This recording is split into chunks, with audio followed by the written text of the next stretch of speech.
ধৰণৰ ইটাৰ boundary wall দিয়ে তেতিয়াহ'লে আপোনাৰ মানে কষ্টিং নহয় লেবাৰ চাৰ্জ মিস্ত্ৰী চাৰ্জে আপোনাৰ 100 টকা স্কয়াৰ ফিট গুচি যাব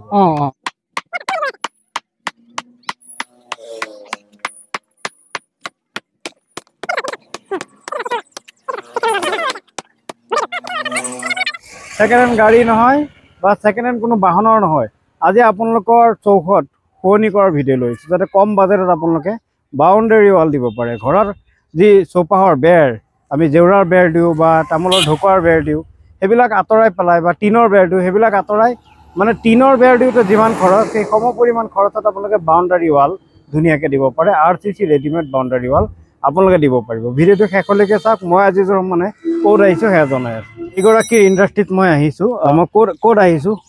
জাগাৰ নাম কি আপোনাৰ ডুবিপাৰ হয় ৰূপহী আচ্ছা আপোনাৰ নাম কি মোৰ নাম আবিদুল ইছলাম আচ্ছা আপুনি যে কৈছে প্ৰথমেই যে আপুনি আচৰিত দামত দিব চবেই মানে লগাব পৰাকৈ বাউণ্ডাৰী ৱাল ঘৰত লগাব পৰাকৈ দিব আপুনি মানে আপোনাৰ স্কয়াৰ ফিট কিমান প্ৰথমে কৈ দিয়কচোন আমাৰ এইটো ধৰক লোকেল যদি আমাৰ নগদ হয় তেনেহলে আমি 100 টকা স্কয়াৰত কৰিব পাৰিম যদি ধৰক বাহিৰত হয় অকমান ডিসটেন্সও বাঢ়ি গলে আমাৰ খৰচটো বাঢ়ি যায় সেইকাৰণে ধৰক আপোনাৰ 20 টকা এটা এক্সট্ৰা আহে আমাৰ গাড়ী ভাড়াটোৰ কাৰণে আচ্ছা গাড়ী ভাড়াটো অলপ বেছি হয় মানে কেয়াৰিং চাৰ্জটো আপোনাৰ দিব লাগিব যদি 100 টকা স্কয়াৰ ফিটতে আপুনি লগাব পাৰিব যদি কেয়াৰিং চাৰ্জটো আপুনি দিয়ে এক্সট্ৰা তেতিয়ালে তেও লগাই থৈ আহিব ন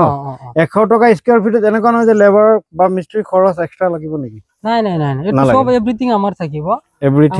ন যিখিনি লাগে কামটো কৰোতে এটো যে সব আমাৰ থাকিব আচ্ছা গতিকে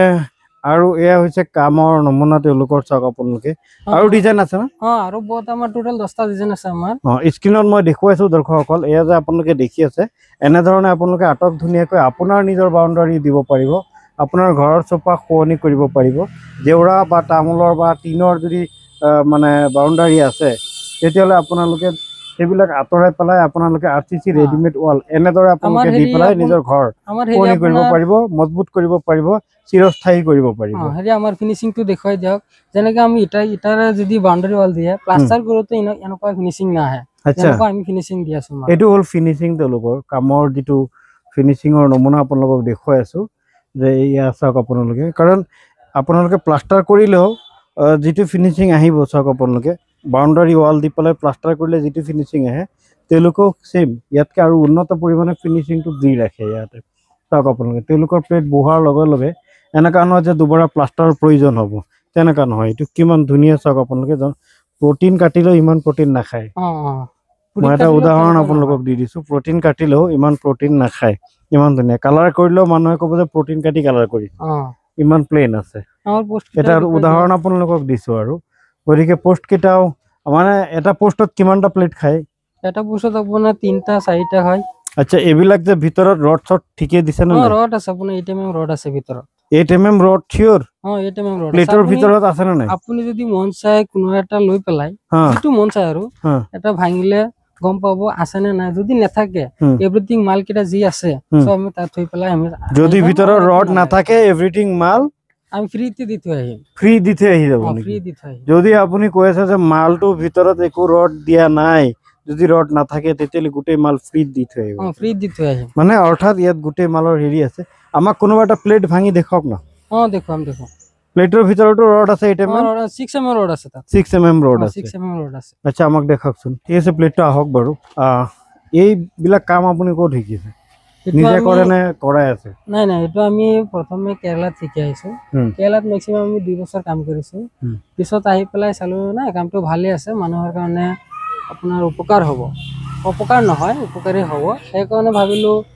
কিয়নো এটো আমাৰ অসমতে দি দিও ভাল হ'ব অসমৰ মানুহৰ কাৰণে ভাল হ'ব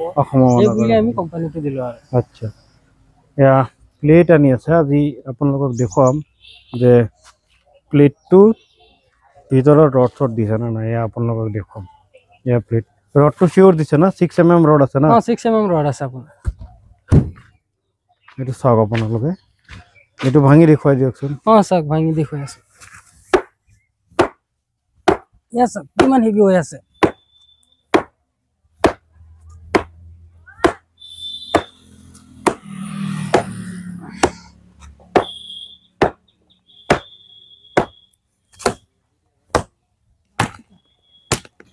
এটো চাওক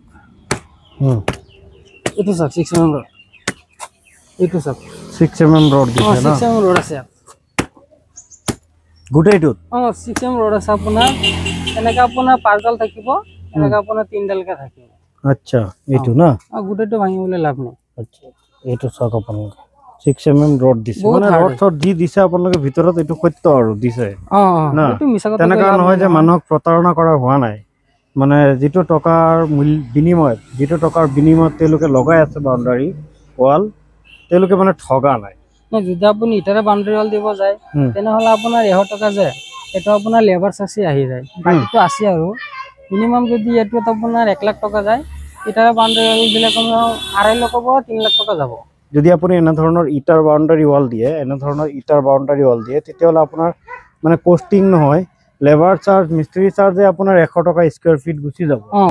আৰু যদি আপুনি মানে ৰেডিমেড বাউণ্ডাৰী ৱাল দিয়ে তেতিয়াহ'লে গোটেই মাল মেটেল লৈ পেলাই 100 টকা স্কয়াৰ ফিটত আপুনি গোটেই বাউণ্ডাৰী ৱাল আপুনি ৰেডি কৰিব পাৰি আছে গতিকে আপোনাৰ জায়গা যিমানেই ডাঙৰ হওক সেইটো নহয় আৰু তেওঁলোকে ধুনীয়াকে লগাই থৈ আহিব দ হলেও লগাই থৈ আহিব মানে ওখ হলেও লগাই থৈ আহিব কিন্তু তাৰ এটা গুণ আছে যে আপোনালোকে শিফট কৰিব পাৰিব বেলেগ জায়গাত লৈ যাব পাৰিব এঠাইৰ পৰা আন ঠাইত লৈ যাব পাৰিব কিন্তু আপোনাৰ এনে ধৰণৰ যদি বাউণ্ডাৰী ৱাল থাকে এনে ধৰণৰ ৱাল থাকিলে আপোনাৰ লৈ যোৱা অসুবিধা হয় ইয়াতে শিফট কৰা অসুবিধা হ'ব কাৰণ এইবিলাক সিমেন্ট ওয়েস্ট হৈ যাব এইটো আপোনাৰ আৰসিসি বাউণ্ডাৰী ৱালত এইটো নহয় ওয়েস্টটো নহয় ডাইৰেক্ট আপোনাৰ হুবহু প্লেটকেইটা খুলি পেলাই আপোনালোকে লৈ যাব পাৰিব এটুতকে আকৌ এটু দেখিবলৈ বহুত ধুনীয়া লাগে দেখাতো ধুনীয়া লাগি আছে মানে আটক ধুনীয়াকে আপোনাৰ চৌপাশটো ধুনীয়াকে মনোৰমা পৰিবেশৰ মাজত ৰাখিব পাৰি আছে দেখাতো ধুনীয়া লাগি আছে কামটো হেভি হৈ আছে মজবুত হৈ আছে আৰু মানে এটা সিজিলতাৰ মাজত মানে কামটো আপুনি কৰিব পাৰি আছে গতিকে এনে ধৰণৰ প্লেটৰ সহায়ত যদি আপুনি আৰসিসি বাউণ্ডাৰী ৱাল দিব বিচাৰি আছে তেতিয়াহ'লে এইগৰাকী এই ভাইটিৰ লগত আপোনালোকে যোগাযোগ কৰক বহুত দিন ধৰি পেলাই তেওঁ কাম শিকি আহি অসমত এই ব্যৱসায় আৰম্ভ কৰিছে অসমৰ যিকোনো প্ৰান্ততে তেওঁ গৈ পেলাই কাম কৰিব পাৰিব ডেইলি হেণ্ড অভাৰ দিব পাৰিব যিকোনো জায়গাতে কাম হেণ্ড অভাৰ দিব পাৰিব